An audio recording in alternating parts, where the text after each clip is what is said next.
تفگیرا جوان شورشگرا هرم افراطی لکوبان پانیلک درباره کوچبری جوانان و زیان ویل دارخست.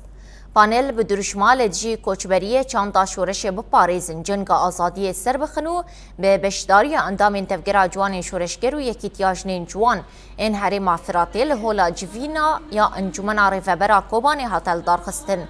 ده پانیل ده هات دیار کرن که کوچبری شرکی تایبت که دجمل جی جوانان دمشینه تا گو هرمه والا بکه. ده داویه ده سنویزیونک درباره پاراسنو کوچبری ده هات پیشاندان و تقضی به پاراسنا خاکی هات کرن.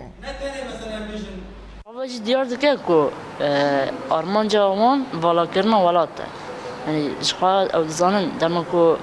جایی که جوان تدا هستن تجاری اونو کار خاطی دا برحتی بمشینه. میش خاطر جمله جی بهر آوایی وی کار خوابه که جبر ویجی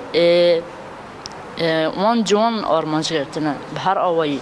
یعنی شرط تایبت بهر آوایی نظر آن دمشینه نه بتنه کوچبریه. لی کوچبری برنگی کی یعنی ام بیشن دی بیسنور درکتی پیش. جبر ویجی ایران لور کمبون مخواستم لسر و مجارنی خوش بکن آن به هفرا کاربن بگیجن چهار سریا که به 100 سال ام خواب بندست بون بن باندور دست لهدار یا که دولت انگلترا بون فرانسه بون نهاجی دولت ترکی دخوازه اوسمالی خواه و غیر نوی منطقه حروجانه ایریشی ام بن جوان مد که ایریشی گل مد که و نهاجی قاپیاش بو سینور خواه و کریش بو گل ما یعنی راستی بخوا و شرکی یعنی ام به شر طیبت ادناف جواکد ماشینن و بانگا ما جوان ما ترک ولات خانه کن درک نچن دجمن اروپا و داره مروف دبی کوله این کوله زکتیر گو لجی خواه ببینن جبو ولات خواه خبات بکن تا دوار مریر ناب نوار الا وار مرین مینا که بچوک کسین گو دارن جزیه و دارن جزایر مغرب